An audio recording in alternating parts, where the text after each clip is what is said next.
के रूप में हमारे बीच उपस्थित हैं, जिन्होंने सदैव कृषि को देश की आत्मा और किसान को राष्ट्र की शक्ति माना है। मैं आपसे अनुरोध करती हूं कि मंच पे आएं और अपने अनुभव से कृषि समाज के हर वर्ग को प्रबुद्ध करें। वाहेगुरु जी का खालसा, वाहेगुरु जी की फतेह। मंच पर विराजमान भारत सरकार के कृषि राज्य मंत्री आदरणीय भागीरथ चौधरी जी, इसी धरती के लाल, आपके अपने बीच से आज भारत सरकार का रेल मंत्रालय, फूड प्रोसेसिंग मंत्रालय संभाल रहे हैं। और सचमुच में आप बीच के हैं, आप पंजाब के भी, आप भारत सरकार के भी हैं। कड़ी से कड़ी जोड़ते रहो, जोत से जोत जलाते रहो, प्रेम की गंगा बहाते रहो। आदरणीय रवनीत सिंह बिट्टू जी, मेरे मित्र, हम दोनों साथ आए। आजकल ये बड़ा कठिन काम है कि कृषि मंत्री पंजाब और भारत सरकार के कृषि मंत्री एक ही कार में संग बैठ के आए, लेकिन वो सचमुच में एक अच्छे कृषि मंत्री के नाते काम कर रहे हैं। और जब भी मैं बुलाता हूं, कभी ऐसा नहीं हुआ कि गुरमीत जी नहीं आए हो।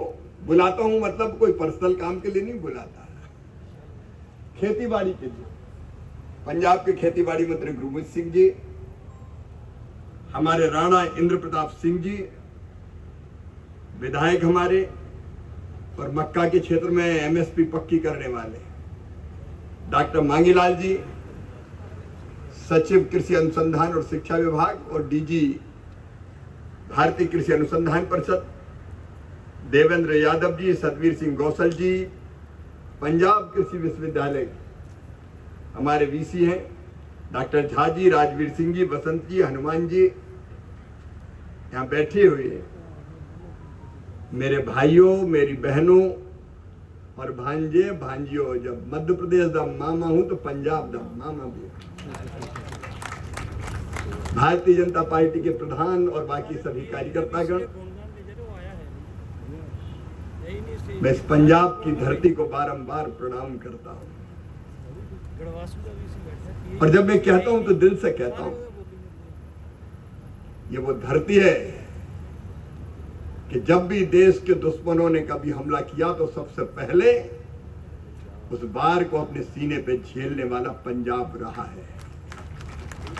हमेशा देश की सीमाओं की सुरक्षा करने वाला। जय जवान तो रहा ही, लेकिन जय किसान भी अगर कोई रहा तो पंजाब ही रहा। आपको पता है, एक जमाना था जब अमेरिका का लाल 480 PL 480 गेहूं खाते थे, भरपूर फसल नहीं होती थी, देश को बाहर से मंगाना पड़ता था। हमारे एक प्रधानमंत्री जी ऐसे हुए थे जिन्होंने कहा था, भैया हफ्ते में एक दिन खाओ ही मत, व्रत रखो। क्योंकि सब उतना होता ही नहीं था, फास्ट रखो, व्रत रखो। लेकिन पंजाब के जिम्मेदारों को, किसान भाइयों और बहनों को मैं बारंबार प्रणाम करता हूं। तुमने अन्न के भंडार भर दिए देश के। देश में बाद में कृषि क्रांति हुई, सबसे पहले कृषि क्रांति करने वाला ये पंजाब के जमींदार, दिनों रात मेहनत करने वाले, खून पसीना एक करने वाले। सचमुच में कृषि भारतीय अर्थव्यवस्था की रीढ़ है और किसान उसकी आत्मा, और पंजाब खेती के प्राण है, देश की खेती के प्राण। अरे जब भी मैं पंजाब आता हूं भाव विभोर हो जाता हूं। लेकिन अभी बेटी कह रही थी संचालन करने वाली कि मैं मुख्य अतिथि हूं। मैं अतिथि वतिथि नहीं हूं भैया, मैं मेहमान लग रहा हूं आपको? नहीं, मामा लग। अतिथि तो वो है, हाँ ये बात सही है, मामा लग रहा हूं। अरे अतिथि तो वो होता है जिसके आने की तिथि ज्ञात नहीं होती, बिना बुलाए कभी भी आ जाए। लेकिन मेरी तिथि तो पहले से तय थी, और दूसरी किसानों के बीच में मेहमान कैसे हो सकता हूं?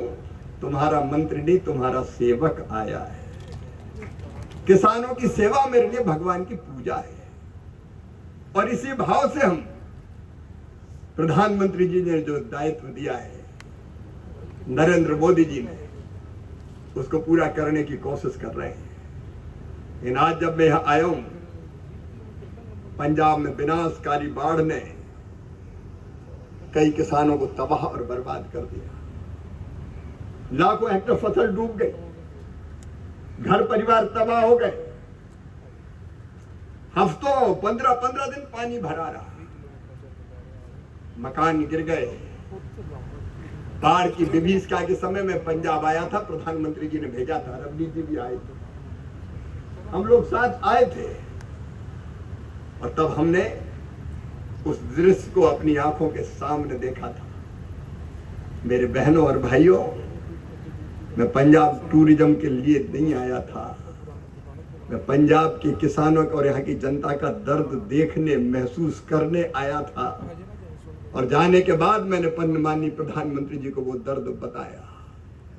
और तब प्रधानमंत्री जी ने तय किया, एक नहीं बाकी मंत्री भी पंजाब जाएंगे, पंजाब की जनता के दर्द को देखेंगे और जो बेहतर से बेहतर हो सकता है उस प्रयास को करेंगे। मैं फिर कहना चाहता हूं, टूरिज्म को लिए नहीं आया। उस समय टूटते हुए मकान, प्रवीण वो चिट्ठी का, उस समय हमने पंजाब के गिरते हुए घरों को देखा था। और पंजाब सरकार से हमने निवेदन किया, भाई गुरमीत जी यहां बैठे हुए हैं, कि भाई तत्काल जो नुकसान हुआ है उस नुकसान का आकलन करके भेजिए। प्रधानमंत्री जी ने 1600 करोड़ रुपए के स्पेशल पैकेज घोषित किया, लेकिन अकेला वो पैकेज नहीं है। उसके बाद पंजाब सरकार का जो भी मेमोरेंडम आएगा, मैं आज आपको ये विश्वास दिलाने आया हूं, पंजाब के जमींदारों की, किसानों की सेवा में और उनकी सहायता में कोई कसर नहीं छोड़ी जाएगी। अभी भी हमने मकान की है। कल रात को रवनीत जी, हमारे गुरमीत जी बैठे, मैं बार बार संपर्क कर रहा था, कितने घर गिरे मेरे पास, ग्रामीण विकास मंत्रालय, मुझे बता दो तो उन घरों के लिए पैसा हम भेज दें। तो मुझे पहले भेजी थी आपने 14,000 मकानों की सूची। ये 14,000 मकान हमें इस पंजाब सरकार ने बताया कि 14,000 मकान पूरी तरह से नष्ट हो गए। हमने उन मकानों के लिए जिसकी सूची पहले भेजी गई थी, उनके लिए पहले ही राशि भिजवाने का काम किया। हर मकान को बनाने के लिए 1,20,000 रुपया फिर से बनाने के लिए, और 40,000 एक्स्ट्रा टॉयलेट के और मजदूरी के लिए लगभग 1,60,000। और बाद में फिर मैंने गुरमीत जी से मैं जुड़ा था, उस दिन प्रधानमंत्री किसान सम्मान निधि डाल रहा था जब पंजाब के किसानों के खाते में, तब मैंने फिर उनसे कहा था, मैंने मुख्यमंत्री जी को भी और मैंने ग्रामीण विकास मंत्री जी से खुद फोन पर बात की पंजाब के, भैया हम कोई पार्टी नहीं मानते, जब संकट का समय होता है तो काय की पार्टी यार, उस समय तो जनता की सेवा करो भाई, मैं नहीं तू लड़ाई बढ़ाई बिल्कुल नहीं। हमने कहा आप तो भेजिए।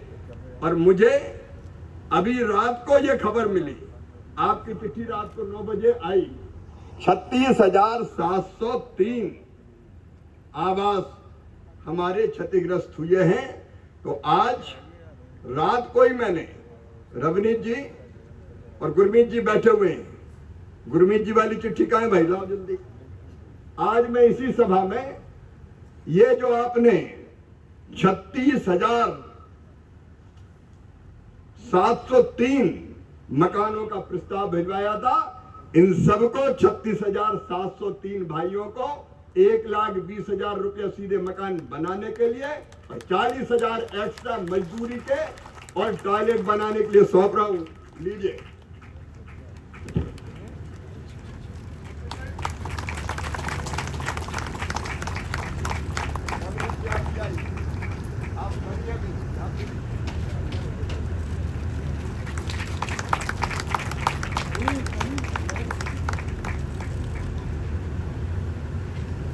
और ये भी कह के जा रहा हूं, संख्या में कोई कमी रह गई हो और कोई गरीब का घर टूटा होगा तो तुरंत भेज देना, उसकी राशि भी भेज दी जाएगी। हम कोई कसर नहीं छोड़ेंगे, इसमें कोई राजनीति नहीं, लोगों की सेवा करना है।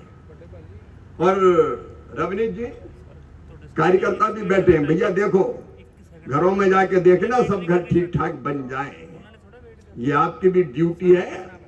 और बीच में हम फिर जाएंगे, जब जब आप बुलाओगे तो तुमने पुकारा और हम चले आए, और नहीं बुलाओगे तो भी आएंगे, क्योंकि पंजाब अपना है।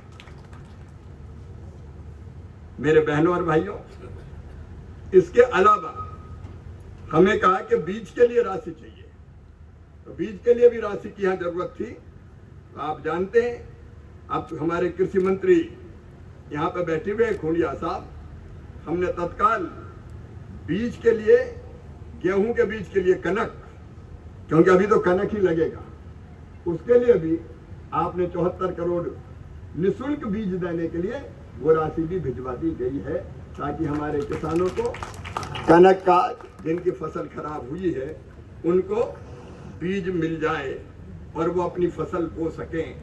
सरसों के बीज के लिए भी मैं कह रहा हूँ, या सरसों भी होती है, आप सरसों के बीज के लिए भी, और उसके अलावा राष्ट्रीय खाद्य तेल मिशन के अंतर्गत सरसों इत्यादि के बीज के लिए जो अभी तक हमें समझ में आया, उसके लिए भी 3 करोड़ 24 लाख रुपए की राशि भेजने का काम किया गया है। प्रधानमंत्री किसान सम्मान निधि के 11,09,000 किसानों को 222 करोड़ रुपया एडवांस में पहले ही उन किसानों के खाते में डाल दिए, ताकि फसल के वो काम आ सके। और अभी बागवानी की बात हो रही थी, रवनीत जी, खुंडिया जी, मैं ये भी कह रहा हूं आज भरी सभा में कि आप यहाँ बागों में अगर नुकसान हुआ है, फलों के जो पेड़ है उनमें नुकसान हुआ है, तो हम उसके लिए भी MIDH जो हमारी योजना, उसके अंतर्गत आपको राशि भेजने का काम करेंगे। आप नुकसान का आकलन कर लीजिए, क्योंकि देखिए फेडरल स्ट्रक्चर है अपना, नुकसान के आकलन का काम करती है राज्य सरकार, और उसके बाद NDRF का फंड है। तत्काल पंजाब सरकार की NDRF के फंड से पहली किस्त 240 करोड़ की रिलीज कर दी गई थी, ताकि राहत की राशि देने में कोई दिक्कत नहीं आए। सिल्ट हटाने के लिए भी मैं आपसे कह रहा हूं, जिन खेतों में, क्योंकि मैं तो गया था, सिल्ट जम गई, रेत जम गई, वो हटाने के लिए भी राशि देने का प्रावधान किया हुआ, ताकि किसानों के खेत में अगर मिट्टी हटाना हो, सिल्ट हटाना हो, तो सिल्ट हटाने के लिए भी उनके पास पैसे की कमी ना रहे। अरे जो भाई तकलीफ में है, उनकी सेवा ही करना तो ऊपर वाले की पूजा है, उससे बड़ी और पूजा कोई हो नहीं सकती। तो उसके लिए लगातार जो जरूरत होगी, भारत सरकार प्रधानमंत्री जी के नेतृत्व में लगातार सहयोग करती रहेगी, सहायता करती रहेगी। मेरे बहनों और भाइयों, खेती और किसानी, खेती बाड़ी कैसे ठीक हो, मैं खेती बाड़ी मंत्री के रूप में जब भी सोचता हूं, यही सोचता हूं, और अच्छा कैसे करें और बेहतर कैसे करें। और ये खेती बाड़ी कोई दिल्ली के कृषि भवन में बैठ के नहीं देखी जा सकती। मैंने अपने अफसरों को भी कहा है, जाट साहब और उनकी टीम यहां बैठी है, अफसरों को भी ये कहा है, निकलो बाहर, रिसर्च केवल लैब में नहीं होगी, रिसर्च को लैंड तक ले जाना है किसान के बीच। तो अफसर निकले, वैज्ञानिक निकले, जाए खेतों में, किसानों के साथ बैठे, और फिर कैसे खेती बाड़ी ठीक हो उसकी योजना बनाए, क्योंकि बिना जाए काम नहीं चलता। और उसके लगातार हम काम कर रहे हैं। अभी भागीरथ जी बता रहे थे विकसित कृषि संकल्प अभियान, जिसमें साइंटिस्ट जाए। अब हमारा लक्ष्य क्या है? खेती बाड़ी मंत्री के रूप में हमारे 3 लक्ष्य हैं। नंबर 1, देश की खाद्य सुरक्षा सुनिश्चित करना है, मतलब इतना अनाज पैदा करना है कि हमको किसी चीज के लिए दुनिया की तरफ देखना ना पड़े। आज के दुनिया में हम दूसरे पे डिपेंड नहीं रह सकते, निर्भर नहीं रह सकते। पता नहीं कब कौन नेता सनक जाए और कह दे कि फलानी चीज नहीं देते। और इसलिए हम भारत अपने किसानों के बल पर अपने अन्न के भंडार, फलों के भंडार, सब्जियों के भंडार भरेगा, यह हमारा संकल्प है। और इसके लिए हमको उत्पादन बढ़ाना है, और उत्पादन बढ़ाना है, पर हेक्टर उत्पादन बढ़ाना है। कनक का पैडी का हो, मक्के का हो, मक्के की चर्चा चल रही है। ये जो हमारा संस्थान है, ये मक्का अनुसंधान संस्थान, ये मक्के के पीछे हम क्यों पड़े? इसलिए पड़े हैं कि गेहूं मतलब कनक और पैडी, इसके तो भंडार भरे हुए हैं। पैडी इतनी रखी है कि रखने को जगह नहीं है। और इस बार भी बम्पर क्रॉप आई है। मैं जिधर देख रहा हूं चारों तरफ केवल बाढ़ में जो खराब होगी उसको छोड़ के, क्यों भूलिया साहब, बम्पर आई है ना, पैडी बम्पर है पूरे देश में। तो पैडी से इनकार नहीं है, खरीदेंगे भी, कोई चिंता नहीं है। लेकिन दूसरी चीज भी तो हम पैदा करें, और दूसरी चीज में एक स्थान है मक्के का, मक्की। पंजाब में मक्का नहीं, मक्की है। अब ये मक्की भी पैदा करना है। और मक्की की अभी हमारे बता रहे थे, हमारे तो विधायक साहब भी बैठे, वो कह रहे MSP की, मैं गारंटी हूँ कितने काम आता है। ये मक्की पुराने जमाने में तो खाने की भुट्टा भून के खाते थे, या मक्के की रोटी खाते थे, मक्केदार रोटी और सरसों का साग। लेकिन अब ये मक्केदार रोटी नहीं है केवल, अब ये बड़े काम आ रही है। पेट्रोल अपन दुनिया से मंगाते हैं, आयात करते हैं, अपनी जो पूंजी है देश की वो विदेश जाती है। लगभग 1,44,000 करोड़ का ये इथेनॉल बना के हमने पेट्रोल का आयात कम किया है। उसमें से 1,25,000 करोड़ रुपया सीधे किसानों के पास गए हैं, क्योंकि हमने मक्के से इथेनॉल बनाया है। अब मक्के से इथेनॉल जिसको मिलाना है, 20% का लक्ष्य तो हमने पूरा कर दिया, और आगे ले जाना है। काय को डीजल पेट्रोल अपने कम होता है, तो कम होता है तो दूसरी चीज मिला दो, जिससे मिला दो मतलब ऐसे नहीं मिला दो जिससे गाड़ी ठीक ठाक रहे और वास्तव में साइंटिफिकली वो चलती रहे। तो ये इथेनॉल बनाने के लिए इसकी जरूरत है। और केवल इथेनॉल नहीं, अभी पोल्ट्री वाले भाई आए थे, पोल्ट्री, उसमें भी रोजगार मिल रहा लोगों को। तो पोल्ट्री फीड के ये काम आता है। और गाय भैंस भी अगर मक्की का साइलेज खा लें तो दूध बढ़ जाता है, और दूध का पोषक तत्व बढ़ जाते हैं, तो किसान को भी फायदा होता है। और इसी में नहीं, स्टार्च बनाने के काम आता है। इतने उपयोग है मक्के के, और इसलिए मक्की को और पैदा करना है और बढ़ाना है। लेकिन एक समस्या है, हमारे मक्की की पैदावार अभी भी दुनिया में जो दूसरे देश है अमेरिका जैसे, उनसे कम है। अब भैया देखो, अपन को नंबर 2 वो रहना नहीं है। कोई दुनिया के दादा सोचे हम नंबर 1, तो मैं कहता हूं भारत नंबर 1, किसी चीज में हम पीछे नहीं रहेंगे। मोदी जी के नेतृत्व में एक वैभवशाली, गौरवशाली, संपन्न, समृद्ध और शक्तिशाली भारत का निर्माण हो रहा है। तो भैया वो जमाने चले गए जब कोई कहता था और हम मान जाते थे। इस बार आपको पता है कितनी कोशिश हुई कि हमारा मक्का भेजेंगे, हमारा फलाना भेजेंगे, ढिमका भेजेंगे। हमने कहा कि मोदी जी ने कह दिया चाहे कुछ हो जाए, किसानों के हितों के साथ कोई समझौता नहीं करूंगा। और इसलिए चाहे जो हो, हमने परवाह नहीं की। हम पे लग गए टैरिफ, अरे लगे लग जाए, काय की परवाह, जो बोले सो निहाल, सत श्री अकाल। हम कहाँ पीछे हटने वाले, हमको पीछे हटने वाले। हमारे किसानों का हित, हमारे देश का हित, जमींदारों का हित, ये हमारे लिए सबसे ऊपर है, सर्वोपरि है। और इसलिए भारत अपनी शर्तों पर चलेगा।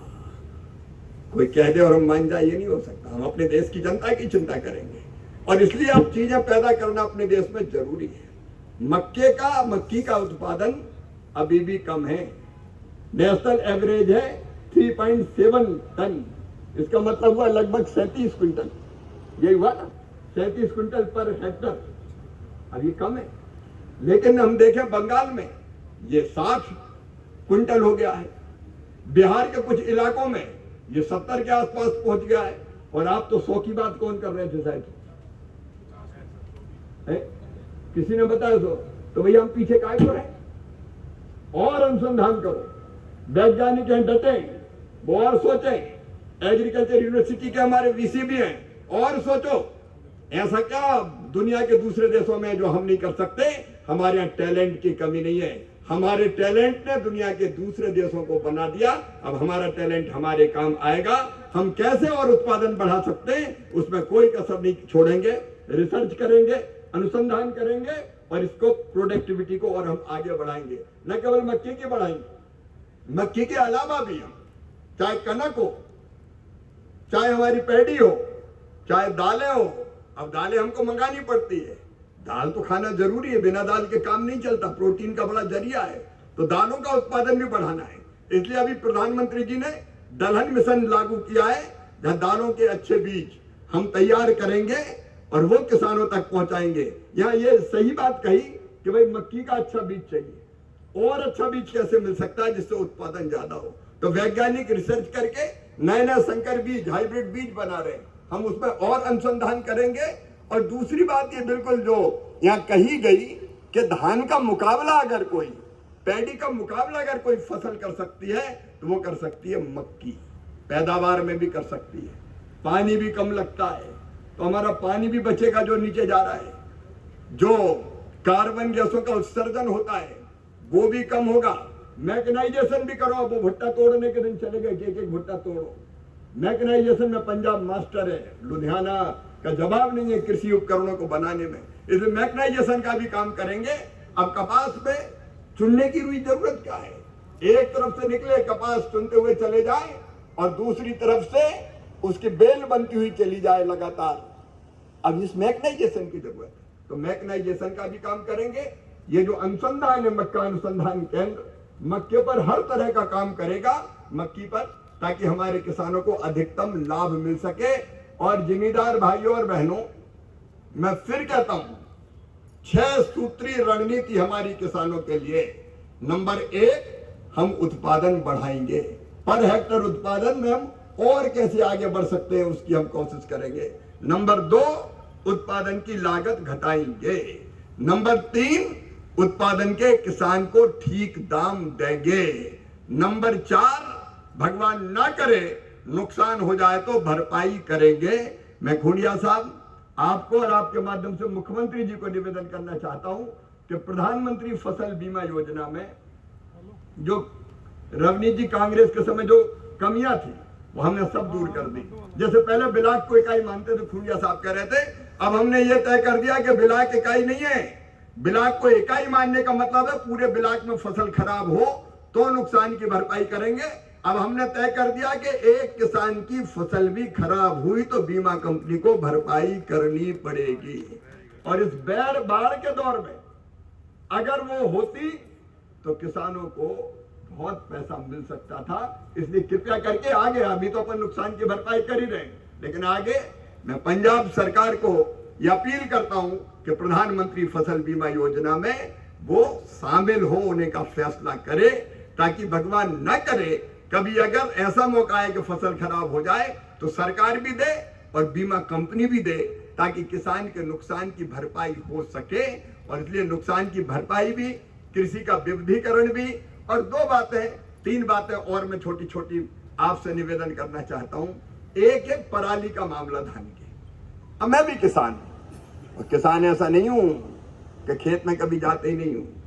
आप में से जो देखते होंगे सोशल मीडिया, मेरे वीडियो देखते रहते होंगे, कभी टमाटर, कभी शिमला मिर्च, कभी गेहूं। मैं तो खेतों में ही रहता, मेरा बस चले तो दिल्ली जाऊं ही नहीं, लेकिन जाना पड़ता है क्योंकि मंत्री हूं तो कई बार बाकी काम मीटिंग करनी पड़ती, नहीं तो मुझे तो खेती किसानी में ही अच्छा लगता है। तो हम सब पर प्रयोग करते हैं, सब चीजों पर हम काम कर रहे हैं किसानों की, ताकि हम और कैसे खेती को बेहतर कर सके। लेकिन पराली जलाने से नुकसान होता है जमीन का भी। आप ये मत सोचो कि केवल शहरों में नुकसान हो रहा है या पर्यावरण बिगड़ रहा है, इसमें जमीन के जो मित्र कीट है जो हमारी जमीन को उपजाऊ बनाते हैं वो भी सब मर जाते हैं। और इसलिए अब जो मशीनें आई है उनका उपयोग करके पराली को हम कैसे खेत में मिलाएं। मैं भी किसान हूं तो मैं खुद भी डायरेक्ट सीडिंग करूंगा इस बार। जैसे मेरी पैडी कटेगी, डायरेक्ट सीडिंग का मतलब है पराली को जलाने के बजाय हम धान काटेंगे, पराली खेत में मिलाएंगे, उसमें गेहूं बोलेंगे, डायरेक्ट सीडिंग। और साइंटिस्ट ये दावा कर रहे हैं, जो मैं सच मानता हूं, कि उससे गेहूं का कनक का उत्पादन भी कम नहीं होगा। लेकिन जाट साहब समझ लेना, प्रयोग ढंग से करना, मेरा कम नहीं हो जाए, नहीं लोग कहेंगे कृषि मंत्री फेल हो गया।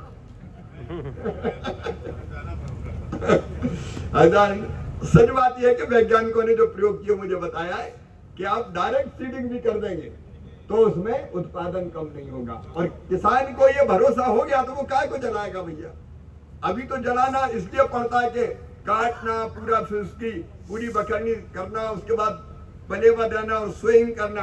अगर इस झंझट से मुक्ति मिल जाए तो किसान खुशी खुशी करेगा। किसान की मर्जी से थोड़ी करता है।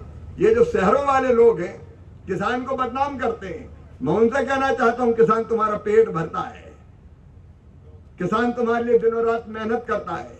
अकेला मेहनत नहीं करता, पूरा परिवार, पत्नी, बच्चे सबके सब खेतों में दिनों रात जुटे रहते हैं, तब भरपूर उत्पादन होता है और आप आराम से बैठ के खाते हैं।